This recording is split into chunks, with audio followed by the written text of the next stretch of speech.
From Washington, the McLaughlin Group, the American original. For over 3 decades, the sharpest minds, best sources, hardest talk. Thank you for joining the McLaughlin Group, a show where friends disagree agreeably.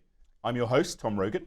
This week's panelists are author and columnist Pat Buchanan, columnist Eleanor Clift of the Daily Beast, columnist Clarence Page of the Chicago Tribune, and Republican strategist Shermichael Singleton. Okay, let's get to issue 1, from Ukraine with impeachment. The actions of the Trump presidency revealed the dishonorable fact of the president's betrayal of his oath of office, betrayal of our national security, and betrayal of the integrity of our elections. Therefore, today, I'm announcing the House of Representatives moving forward with an official impeachment inquiry. House Speaker Nancy Pelosi this week announced that the House of Representatives will begin formal proceedings towards the possible impeachment of President Trump. The announcement follows allegations that President Trump acted inappropriately when he withheld nearly $400 million in congressionally appropriated military aid to Ukraine. Democrats say that Trump made delivery of that aid contingent on the Ukrainian president's reopening of an investigation into the Ukrainian business dealings of Vice President Biden's son, Hunter Biden. While the transcript of a July 25th call between Trump and President Zelensky does not show an explicit quid pro quo arrangement, it does show Trump pressured Zelensky to investigate Hunter Biden.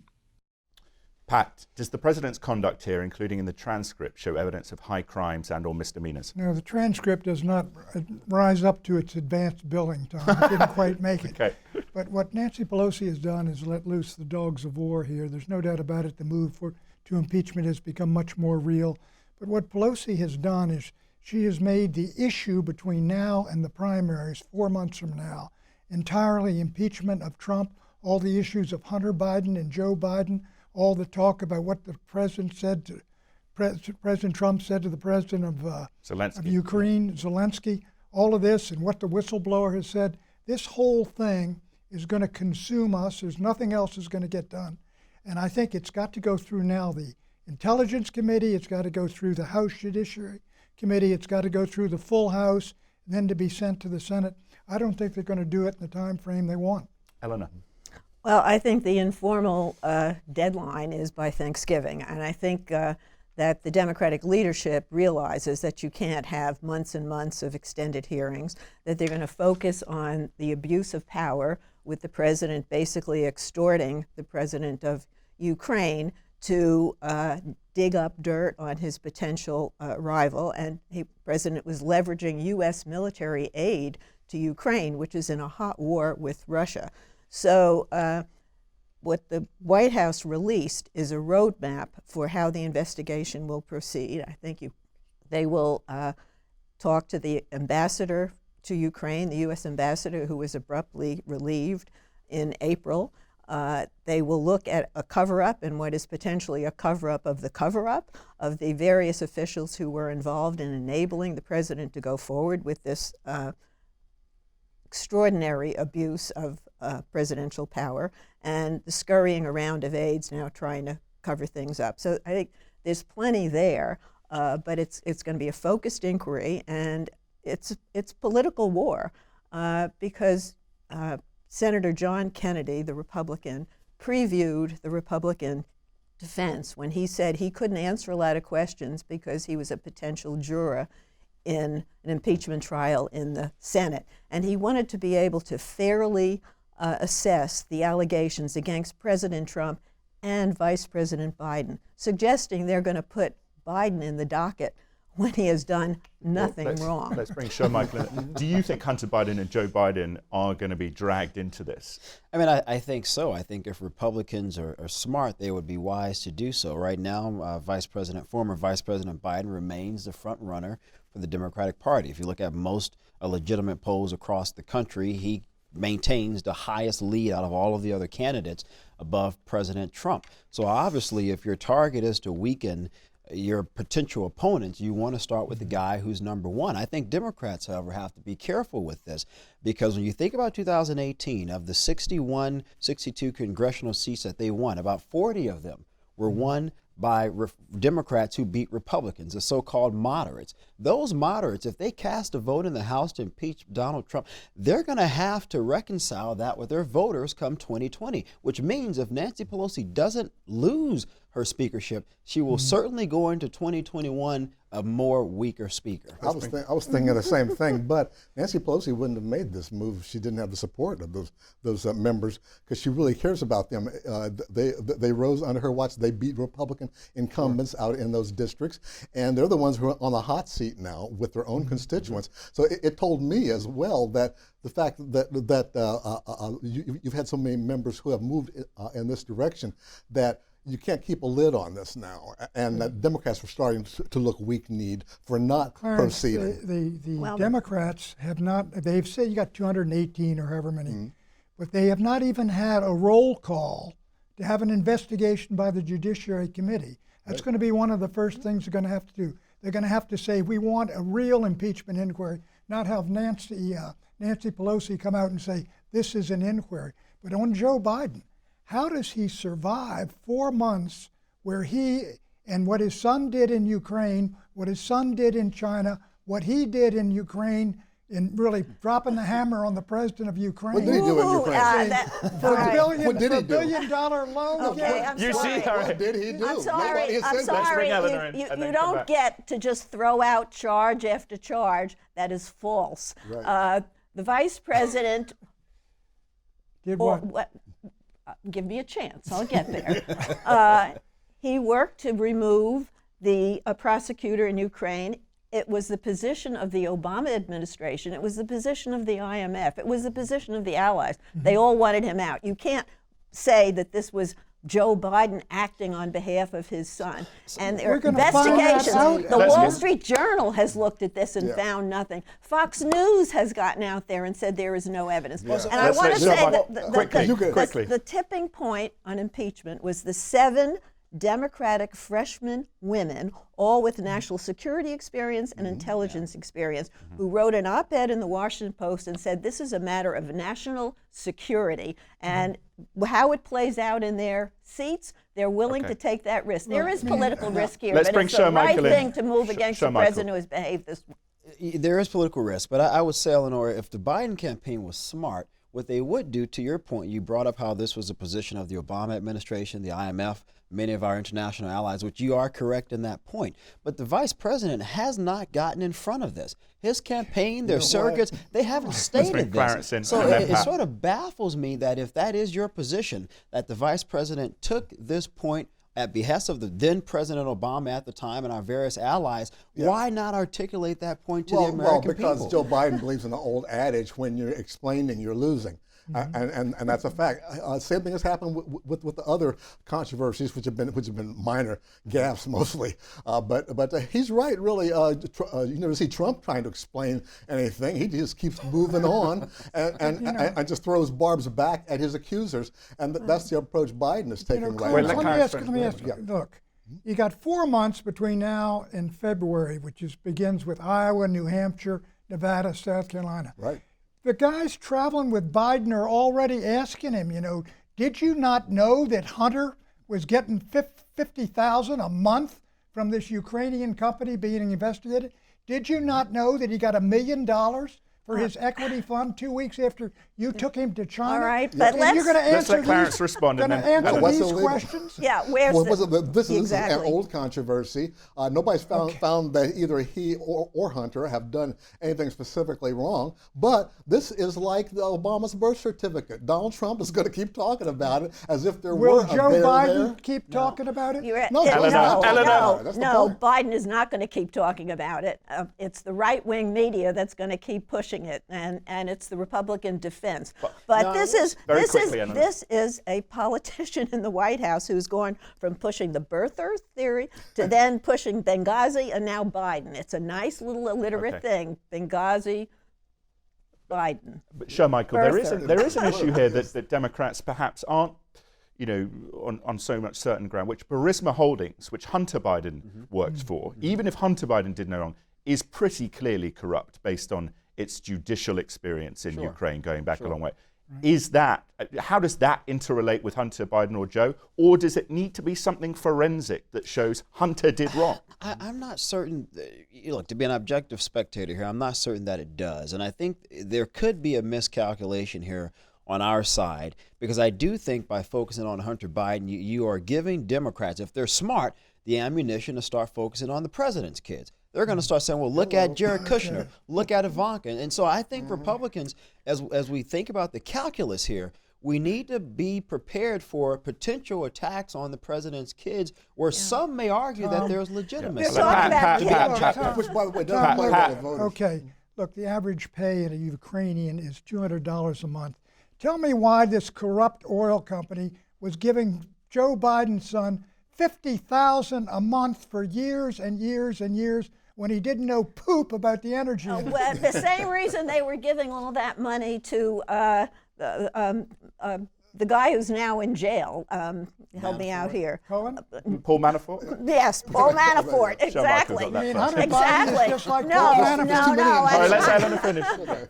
They throw money around in order to exert influence, Right. but you know, going after the children of political figures is dangerous territory, and you know, Hunter Biden has a troubled past, and so and Biden has had a lot of tragedy in his life. I don't think the voters are going to like all of these false charges being just thrown up.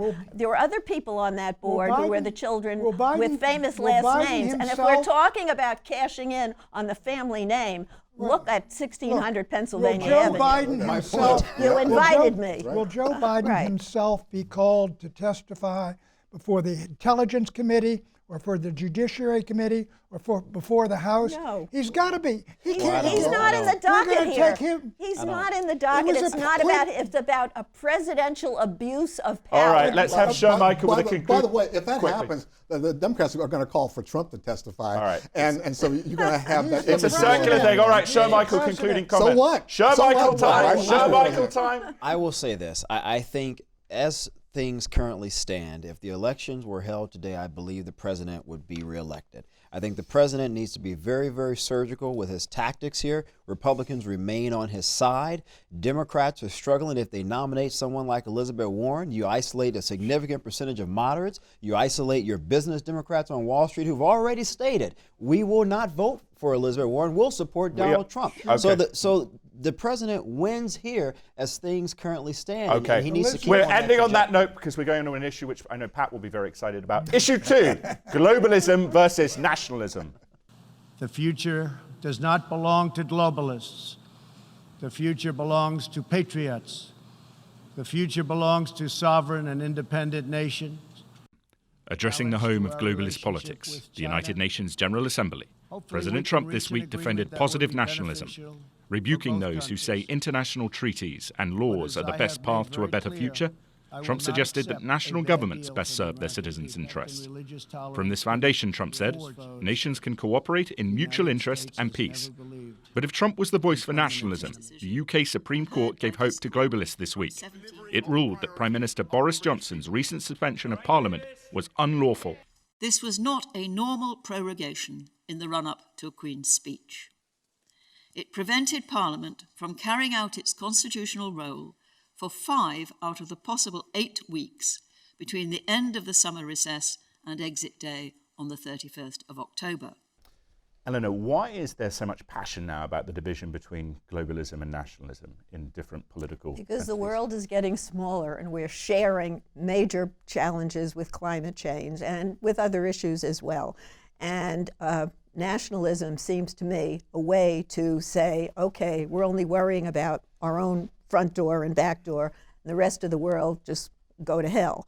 And I think that populism, as articulated by this president, nationalism, populism, and by Boris Johnson. Mm-hmm. Boris Johnson is getting rebuffed every day in the UK. He's not having a great time. Yeah, and we've now got a president who's facing impeachment.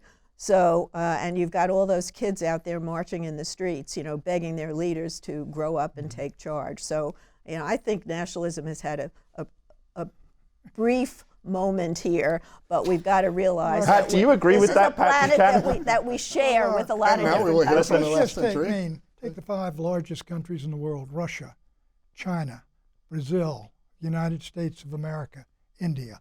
All of them led by nationalists now. Look at Great Britain. You think Lady Hale is the future of Britain? There is She is with that spider brooch she has. subnationalism. There's subnationalism. Scotland wants to break away. Even Wales, Northern Ireland, they got problems there. The English north of London don't want any part of London.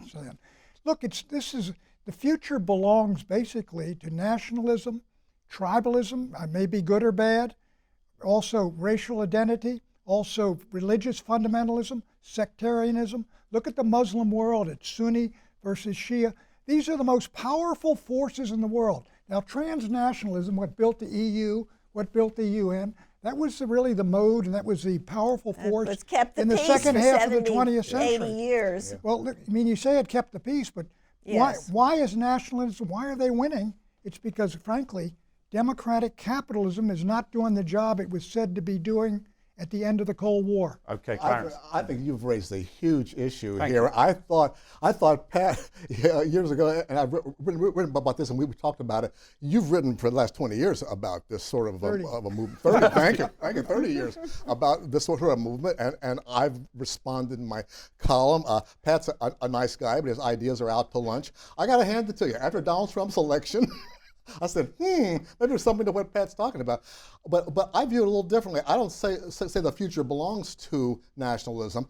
I view this as more of a cultural and political correction, like Wall Street has corrections every so often in the market. That's what's happening now. The forces of tribalism and family and national connection, et cetera, are very strong. At the same time, economically, politically, socially, the whole world knows that we are in global markets. And right now in Ireland, there's a fight over whether shepherds are going to be charged tariff just to move their sheep across the line back and forth. Right now, this breakup of Brexit.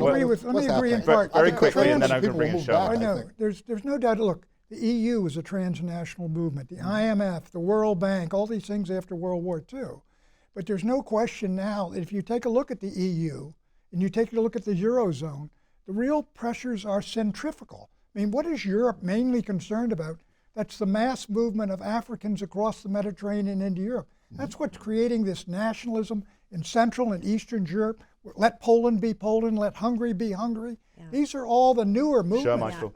Well, look, I think that there is a very unique and interesting paradigm shift that is occurring, to Pat's point, across the world. Edmund Burke, who we consider the founding father of Western conservatism, wrote exclusively about this during the French Revolution. And what you're beginning to see is that there can be a principal argument made about a return to some conservative values pertaining around identity. And I think Pat is right. People want to know, if I am an American, what does that mean? What does this sense of Americanism and that identity and all of the values that encourages, what does that mean? If I'm a European, what does that mean? People want to return to those things. Let me ask you a follow-up question there, Shermichael. One of the ideas that is postulated is the idea of positive nationalism, right? Value-based nationalism. And, as an extension, I would say that NATO, the United States and the allies there, in national interests served by a broader college. Right. Do you think that's a fair point? Do you think would you endorse positive nationalism? I'm going to put you on the spot. To an extent, I think I become concerned when folks start to embrace ethno-nationalism. Right. When folks start to say, well, one ethnic group is more superior to another. But I think if we're focused on the idea of Americanism specifically, what it means to be an American, the interest of America, I think that's very, very positive. And I think for millennials, for example, when you look at some of the things that they're embracing, such as socialism, which has never worked in the history of mankind. Social Capitalism, Medicare. wait a minute. Capitalism has transformed the world greater than any other economic means known to man. That is a fact. Yeah, let him finish. So I think to point to embrace those things under the umbrella of nationalism, I think are all very positive. To quote Elizabeth Warren, capitalism without regulation is theft. And so, yes, and so you can't have unbridled capitalism, and it has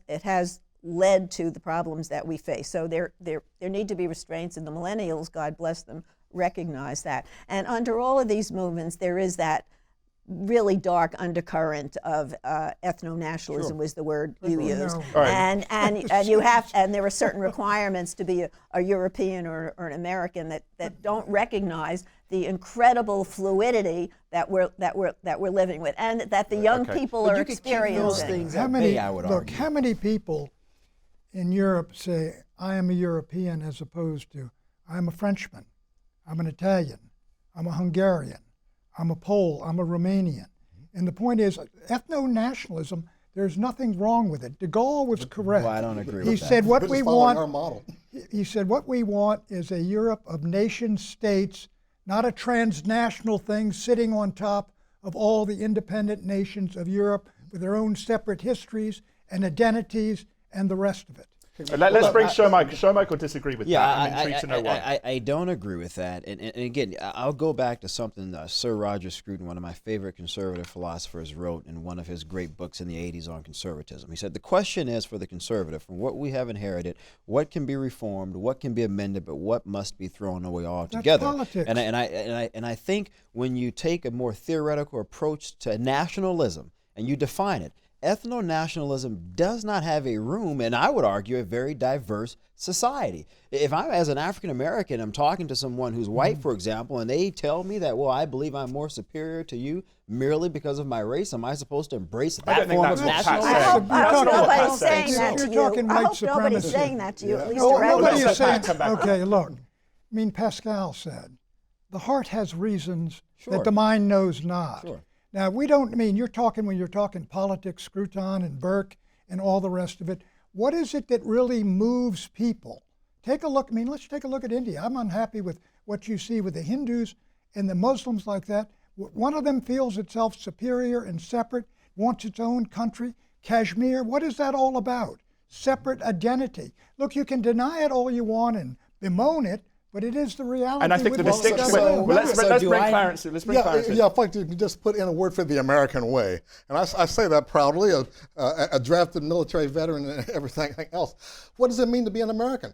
You know, we feel pride in Americans, but it's not because of ethnicity, et cetera. We have become a model for Europe, really, on dropping these kind of boundaries between people that are ethnic and cultural, and appreciating more of the, I don't use melting pot, I talk about the mulligan stew. That's what we are. We still got our identity, but we all work together in the... Let Clarence finish. For flavor. Let Clarence finish. I think that's a lovely metaphor, Pat. Okay, right. The melting pot, though. Look, it's not Pat Buchanan. Arthur Schlesinger, 1990. I know it well. Disintegration.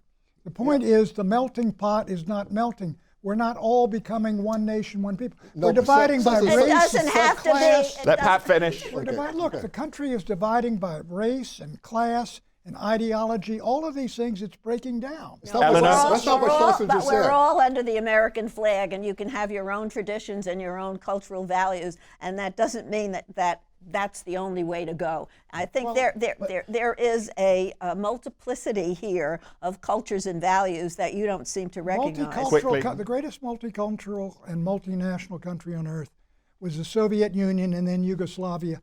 Both of them splintered and came completely apart. Shermichael, time. I think So we look, did a better I job think, than they did. Right, yeah. I mean, look, I think that you can have individuals who have some sense of pride, if you will, in whatever their native cultures and identities may be. But I do think there should be an expectation to embrace the idea of Americanism. But I guess a question that I would ask, Pat, maybe this is one that warrants further exploration, to your point about racial divides. If each of these groups, for example, all say, well, this is who I am, I want my own pocket here, I want a pocket there, then what does that mean for the idea of America as a whole? You're making a point of mine. In 1960, I felt we were all one nation, one people. 97% of us spoke English, all the Irish, Italians, Sure. Jews, and the others But how were Dr. all King mixed feel about up. that? All mixed up. This is going in reverse. I mean, I'm not saying but- it's all good. What I'm more- saying I'm is more optimistic you got to than that. describe what is. But Clarence, Americans you would, are optimists. I'm very optimistic about that because, look what was happening with Dr. King and others on my side of town in 1960, and look how much better off we are now. Yeah, we go through growing pains in this country, but we become a model for how different ethnic groups are all going to work together. Ditto for women. okay, predictions, Pat. Joe Biden will not make it through February if he makes it to February. Eleanor. The story will unfold about this president's abuse of power, and many people will be implicated. And unfortunately, they're all going to have to lawyer up. Okay, Shermichael. The president will be more emboldened as this process goes on. Why will he be emboldened on that count? I think the president sees this as another attack by Democrats and what he would call mainstream media on the legitimacy of his presidency. And I think a lot of his supporters will also see it that way. Eleanor, you agree with that? Oh, I think that's the side of the aisle he's going to be fighting. But Democrats, exactly right. Democrats see this as shooting holes in the Constitution, and they've got to respond. Clarence. Right. I think that the Democrats are going to finish up their inquiry by Thanksgiving. I know I'm sticking my neck out there. You do. They see what happened with the Mueller report. It all went on too long, and I think there's going to be a lot of motivation. And what will the inquiry find? Well, we know what's going to happen. They're going to find Trump guilty, but the Senate will not. Well, the House is going to impeach? Yeah, they're going to impeach.